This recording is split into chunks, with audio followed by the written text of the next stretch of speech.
Chapter 6 Cuentale December 1978. Shame burns hotter than coals. It sits in the pit of his stomach for several days, scorching a hole through his inside after Tequila Gate. It's relentless and overwhelming. Regulus coats in it, suffocating in the blazing heat of one disastrous night's memories. His cheeks are almost permanently blushed, and his chest is always tight, his skin too hot. He's also coughing through the night. Since the little pajama party on the bathroom floor, Regulus has been waking up to more and more petals on his pillow, white and purple spotted with yellow. They are beautiful and terrifying, a mystery that he's no closer to solving now that he was 5 months ago. It only makes him more confused, angry, and irritated. Honestly, he can't catch a fucking break. It's bad enough he has to deal with the mortification of vomiting all over the place and touching James inappropriately. The least his petal cough situation could do is wait its turn. 1 crisis at a time. Is that too much to ask for? Apparently, yes. And if Regulus is running with the theory that coughing spells are anxiety-induced, well, he's never been more anxious in his life than he is now. So, doomed to replay all of his embarrassment over and over. What a way to spend the last winter holiday. Since Regulus still doesn't know what to do about the petals, other than put them in jar and stare until his eyes water, he prioritizes dealing with his other disaster. Given the circumstances, it feels more pressing. They are still stuck in this house together for several more days, and Regulus can't look at James without feeling like he's drowning in shame. It makes existing in James's orbit harder than usual. The embarrassment is good. Regulus relishes it. It's an excuse, a reason to stay away from James. Regulus needs that. He needs time to rein himself back, to get his thoughts and fantasies under control. He's spiraling, and it's not something he necessarily wants James to witness. He tries to spend more time away from James to get his own head in order, tries to sort through the confusing jumble of feelings and questions and why did you stay with me? Tries to hide in his room and lick his wounds and count the petals in his jar until he stops picturing how close he got to James that night. But it's not easy. James seems hell-bent on proving that Regulus's drunken shenanigans have changed nothing between them. He keeps showing up in the name of normalcy. It makes it impossible for Regulus to put himself back together effectively. James is everywhere, all the time. He makes Regulus coffee at the breakfast table and asks to fly with him over the garden. He sits on the couch across from him while Regulus reads. He anticipates when Regulus needs butter for his bread at dinner, and he pops his head into Regulus's room to ask if he wants a cup of tea. Regulus wants him to stop. He needs him to stop. But how does he say it? How can he show James's effort to be a good friend and host back in his face? It's not James's fault. Regulus can't stop thinking about the way James' fingers curled around his wrist to move his hands away.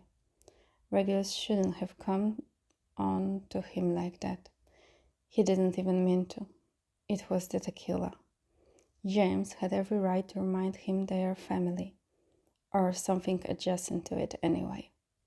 The thing is, family doesn't have the kind of thoughts Regulus has been having since that night. Reg? Swallowing back a groan, Regulus looks up from his essay. He's almost done, despite the universe's attempt to distract him. Just in time, too, considering he's back to school on Friday. Hi, James. Mom and Dad are going to dinner with some friends. James lets himself into Regulus's room, but stays near the door, as if he's unsure whether or not he's welcome. It makes Regulus want to scream. Did you maybe want to hang out? I can cook some dinner. Regulus bites his lower lip. He doesn't want to torture himself. Really, he doesn't. But how heartless would he be if he left James alone tonight? I'm going to the pub. It's quiz night, and Barty asked if you would join. We need a fourth person, and Pandora is out of the country on holiday. Oh, James says, eyes suddenly bright. You want me to come hang out with you and your friends? Well, you do know every Quidditch factoid in the history of Quidditch, don't you? Yes. I'm competitive, Regulus says with a sheepish half-shrug. James grins crookedly. Reg, I've been in a Quidditch match with you on the opposing team. You think I don't know about your competitive side? Regulus rolls his eyes. He can do this. He can settle into easy banter, pretend nothing is wrong, and have fun. He won't waste his winter holiday in his room with a mountain of essays. Fair point. So, you in? Yes. Barty and Evan are already in the pub when he and James walk in. They've got a table by the corner and huddled close together. Barty's arm is over Evan's shoulder, his other hand curled around a pint of beer. Evan is smiling, looking at Barty like he hung the moon. Oh wow, James mutters, feet slowing down when he catches sight of them.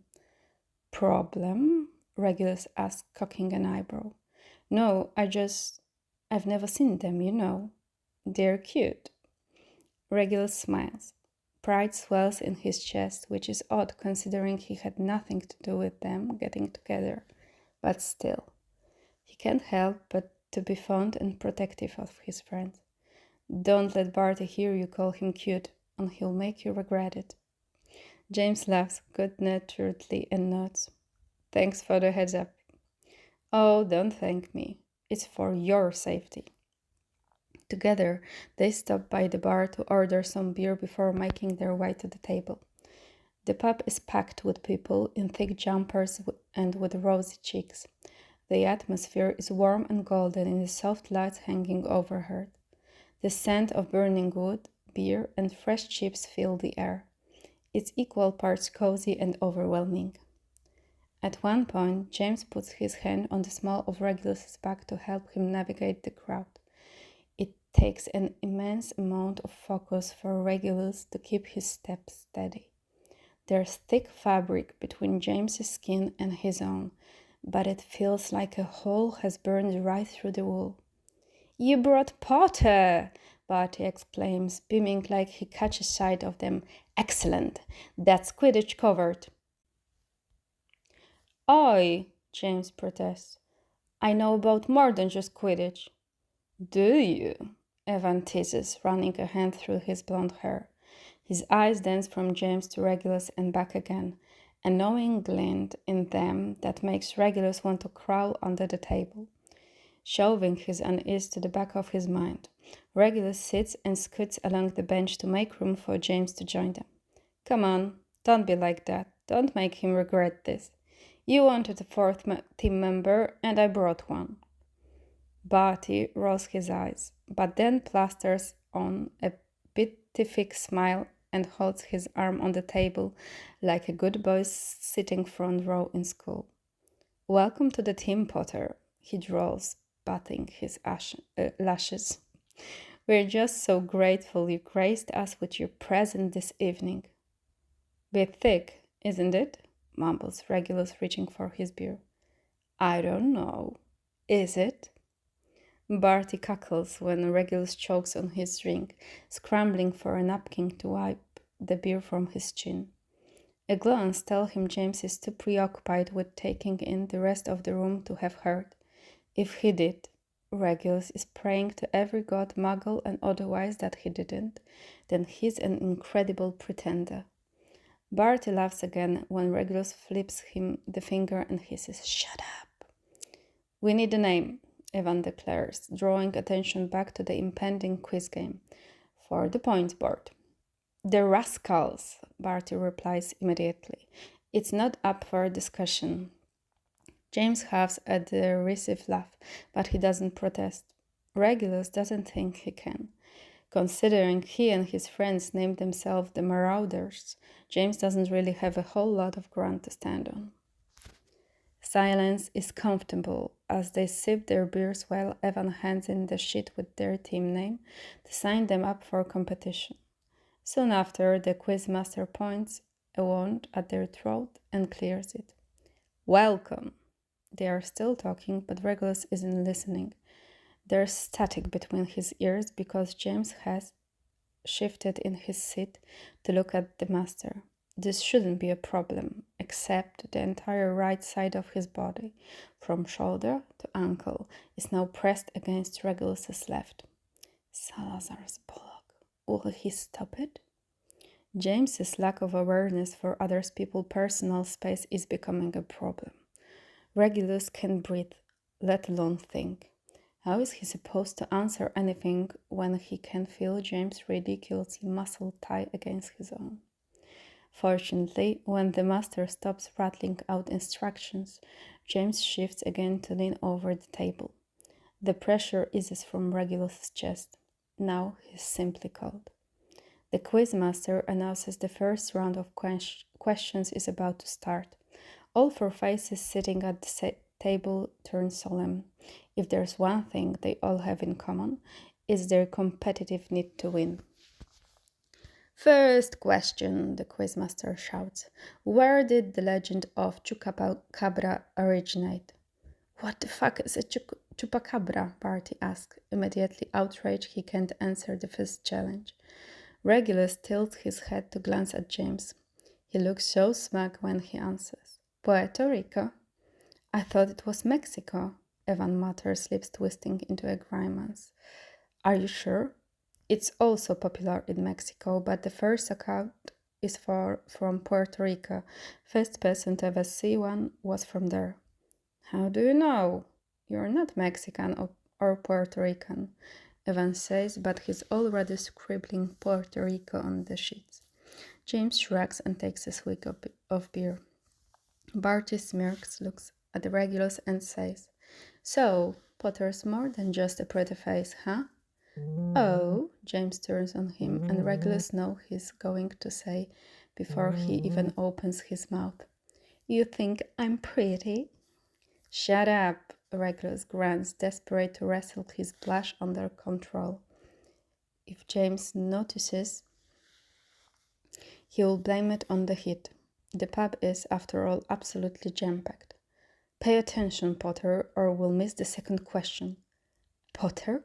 James sputters, but Evan only laughs. Last names means business. This is going to be a tense game. Barty rolls his eyes, mouth open, like he's got more to say, but Evan must pinch his leg under the table because he doesn't press further. James watches Regulus for a solid minute, quietly assessing. He opens his mouth, seeming to wait his next words. Don't say anything, Regulus thinks, begging the universe to be on his side tonight. A flash behind his glasses, and James comes to an independent decision that has Regulus's heart racing. Until the quizmaster shouts, Second questions! And whatever James might have wanted to say is drowned out by a cacophony of noise. James turns away, the light in his eyes dimming. Who was the first team in the history of modern Quidditch to lose a game despite catching the snitch? Barty's hand reaches behind Regulus to slap James's back when he doesn't hesitate to snatch the quill from Evan's hand and scribble the answer in a looping scroll.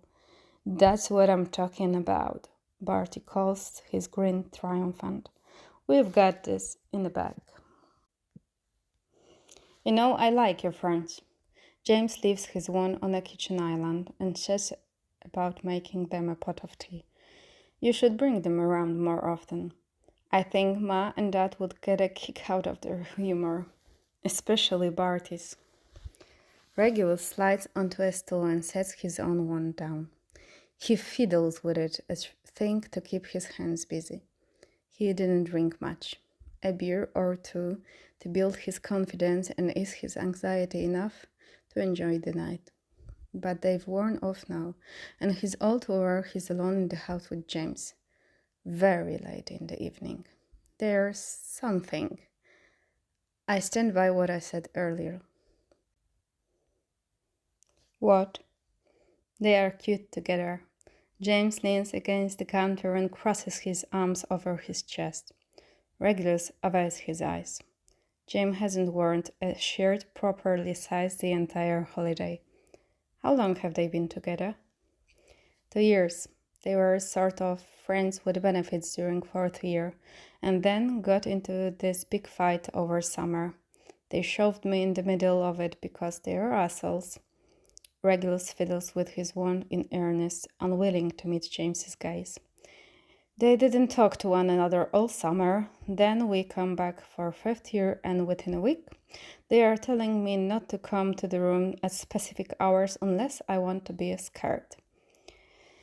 James barks a laugh. Merely, they sound like Sirius and Remus. The dumps would be off limits for hours. Me and Pete would end up sleeping on the sofas in the common room half of the time. Sirius has no manner.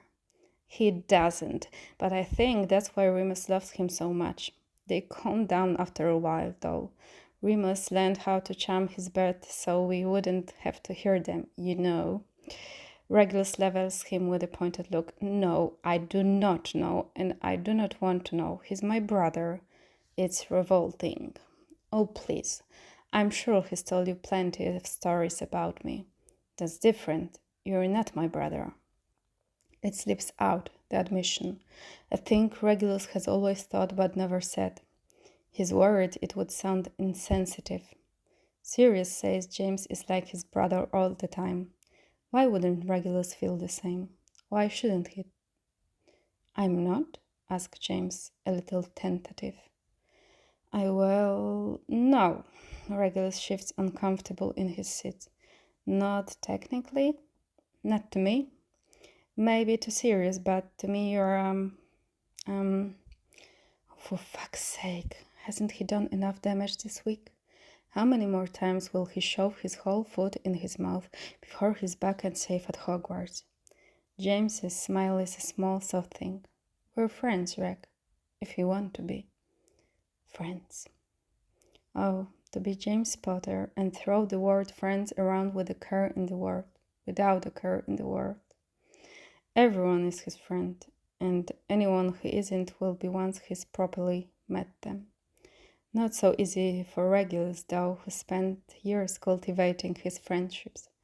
Even Ivan and Barty weren't immediate. It took time. Pandora too. Dorcas. Years and years, not minutes or even hours. It isn't that James isn't his friend. He is. But he's always Sirius's best friend and someone Regulus shouldn't have all these jumbled up feelings for. Truthfully, he's growing rather tired of everything being so complicated. A glance at the fridge and the calendar stuck to it tells him he has tomorrow, and then Friday he'll be back at Hogwarts. Winter holiday over, just like that. He's not sure how to feel about it. Or we can be brothers, James offers. His expression is neutral. It's up to you. What? Regulus startles from his thoughts. No, we're not brothers. We can be friends. We've been friends for a while, haven't we? James lifts one shoulder in half-hearted shrug. I feel like I know you better than most, and don't know you at all at the same time. He pushes off the counter to fiddle with the teapot before it starts to scream. I mean, I know you don't like marshmallows in your hot chocolate, and I know you like Wuthering Heights, but I don't really know your friends. That's not true. You've met Evan and Barty before. Yeah, that's cool, but meeting people outside of Hogwarts is, well, it's different. People are different outside of school. I wouldn't know, Regulus mutters bitterly. All I have is school. James sets a mug of tea in front of him. It's still too hot to drink, but the chamomile smell amazing. You'll graduate in a few months, and then you'll have adult life and a Quidditch career, which is amazing, by the way. I love being on a professional team. You don't miss Hogwarts? Oh, of course I do, but the pros are fun. I feel more important, you know? I mattered to Gryffindor, but I really matter now. It's not just a team and a few hundred people depending on me to win a house cup. It's a stadium. It's hundreds of thousands of loyal fans. James leans his elbow on the island across from Regulus. He uses wandless magic to stir milk into his tea, fingers swirling in mid-air. It can be a lot sometimes. I don't want to let anyone down, but our team is solid. Regulus frowns, a pinch of anxiety twisting his stomach. I don't know if I'm good enough to hold an entire franchise on my back like that. Your seeker is really fucking good. He is.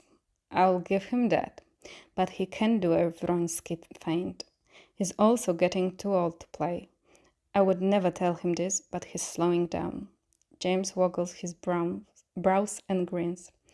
The scouts are looking for a new seeker. Ours is set to retire this summer. It's perfect for you to take over.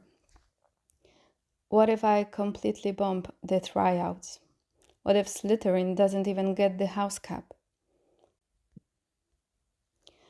We could go round and round all night talking about what ifs, but I know for damn certain that you will get the cup. Your team is in top form, and you are brilliant. The Magpies would be stupid not to take you. James sips his tea, gaze intent and lingering.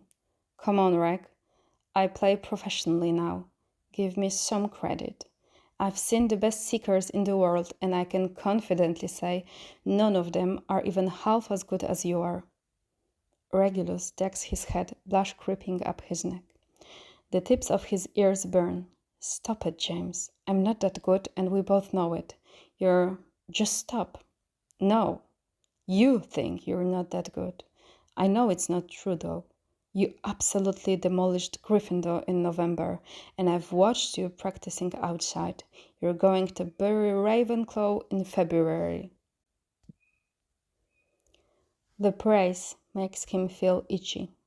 Skin too hot, too tight. Like it's several sizes too small to hold everything that's bubbling inside of him. Anxiety rolls through him in waves at the thought of tryouts, or Merlin forbid, a true game. A stadium of thousands?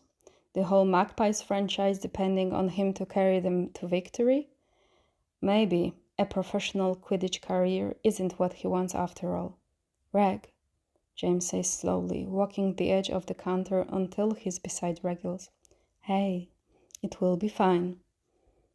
There is a hand on his back, right between his shoulder blades. Regulus can't breathe. I didn't mean to make it sound so scary. The pros aren't that much different. You've just got more people behind you, that's all. The hand shifts, closing in on the base of his neck. Please, don't get this close. Think of them as supporters rather than potential haters if you completely fuck up a game. Besides, every seeker has done it.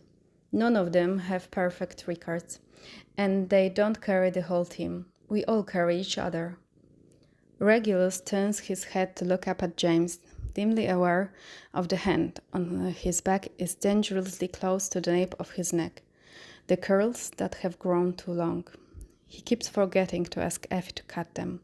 He'll have to do that tomorrow. James is standing too fucking close. You've got this. Do you have practice scheduled at the pitch for January?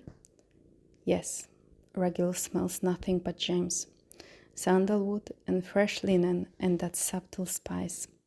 A special stand all his own. Every weekend and a few class days. Good. Will he ever move his damn hand?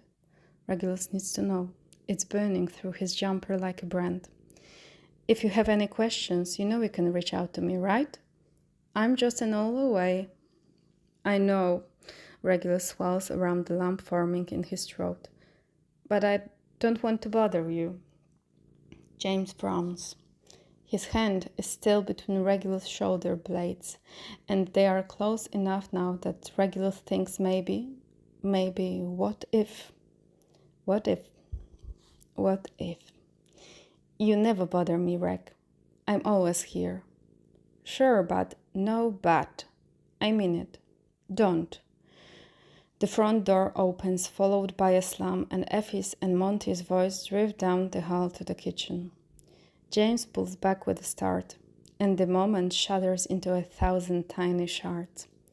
Regulus sees his reflection in all of them, lips parted in surprise, eyes wide and a little terrified, blush stark against his pale skin. We're home, Effie calls from the foyer. Are you two here? In the kitchen, Ma, James hollers, already back to his spot opposite Regulus. He takes a sip from his mug and seems content to keep drinking, his gaze landing on everything but Regulus. And if James was acting normal, he might not have thought twice about it.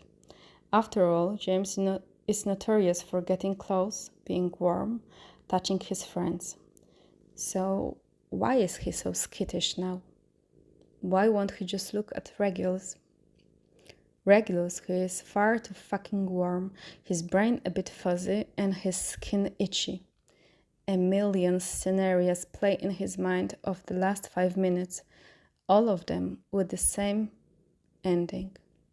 Him and James with their lips pressed together, a real and true first kiss. Could it be? Was that Regulus doesn't want to get carried away, doesn't want to imagine things, but maybe? He's still thinking about it when Effie and Monty breeze into the kitchen, their smiles radiant. Effie is a little wine drunk, and Monty smells of fire whiskey. Their laughter fills every corner of the room, slotting perfectly in the spaces left by James' bright sounds. Not for the first time, Regulus feels like he doesn't quite fit. A piece of a puzzle put in the wrong box. He sips his tea, curled in on himself slightly, and watches the three Potters talk animatedly about their evenings. As much as Regulus loves it here, and as graceful as he is, they took him in along with Sirius, he can't help but miss Hogwarts. At least there he belongs. The right puzzle, the right box. Did you have fun tonight? Effie asked, turning the radiant smile towards him. How's Barty, Evan? We had a lot of fun, Regulus tells her with his own smile. It feels tight-lipped and pasted on it in comparison to hers. And they are great, as ridiculous as always. They are dating, James says with a hint of a gasp. Have been for 2 years, apparently. Oh, I didn't know that. You never mentioned anything. Effie's brow furrows. Or did you, and I just don't remember? Regulus? No, he confirms with a shake of his head. I probably didn't mention it. Effie pursues her lips. Well, good for them. They complement one another. Monty? Oh, I am ready for bed, he says, looping an arm around her waist. I've been ready since you... Enough, James shouts, putting fingers in his ear. Merlin, you are awful. Go, before you embarrass us all. Effie throws her head back with a bright, tinkling laugh, but she lets Monty lead her up the stairs and away. Their voices fade until silence falls between them like a hammer on an anvil. Well, I think I'm off to bed too. James sets his mug in the sink with a gentle tap. Are you? No, I'm going to stay up for a little. Read maybe? James nods absently. Sure. Don't stay up too late. I won't. Okay, well, good night, Reg. Regulus smiles softly at him. Good night, James. It's when James reaches the doorway that he stops and turns, his hands on the frame. And Reg? I meant what I said about being here. Whatever you need, yeah? Regulus turns his chair to meet James's gaze. It fills him with warmth, but somehow he still feels unbelievably cold. The room spins a little before it settles. Thank you. I'll keep it in mind. A curt nod, a soft smile. Then James is gone. And Regulus sits alone,